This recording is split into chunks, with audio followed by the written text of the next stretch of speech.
Shortly after 12:15 this afternoon, Father Niall O'Brien, accompanied by his mother, stepped off the Aer Lingus plane from Amsterdam.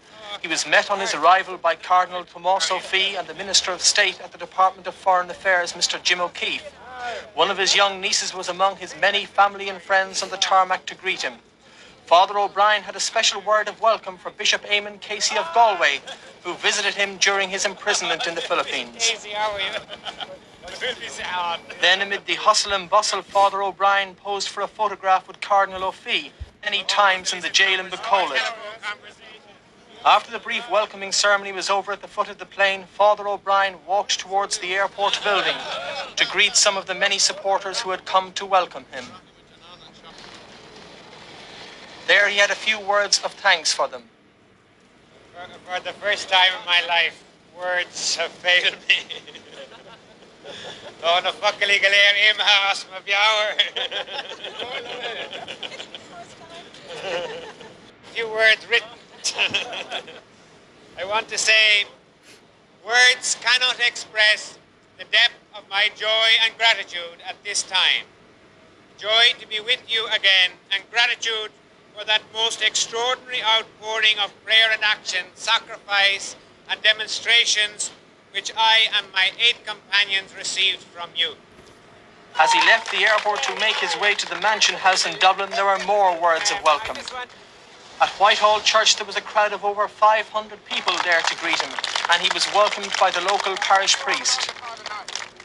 After a few words of thanks by Father O'Brien himself, the motorcade travelled on to Sean McDermott Street, where Father O'Brien was again welcomed by some of the local people.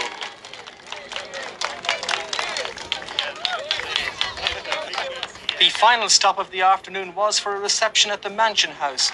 There, the Lord Mayor of Dublin, Michael O'Halloran, welcomed Father O'Brien.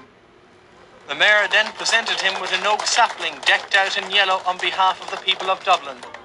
The Columban missionary who had spent over 5 months in jail in the Philippines then went down among the crowd who had supported him from afar to say thank you.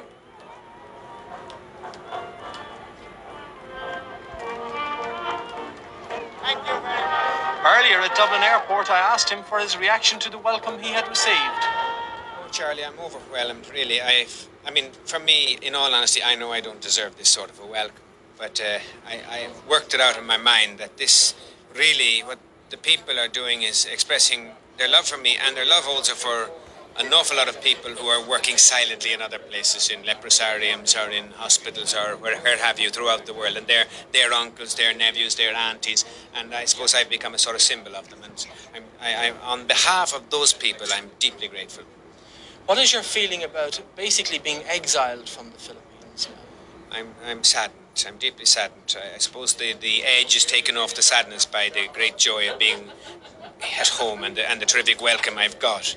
But deep down, it's a very great loss, and I find a growing nostalgia for the Filipino people. Briefly, Father O'Brien, what are you going to do now that you're home? Well, I'm going to take a little holiday with my family, my mother and father, brothers and sisters, especially my Auntie Doris, who's a very close friend of mine, and I hope to have a little bit of a quiet time, actually.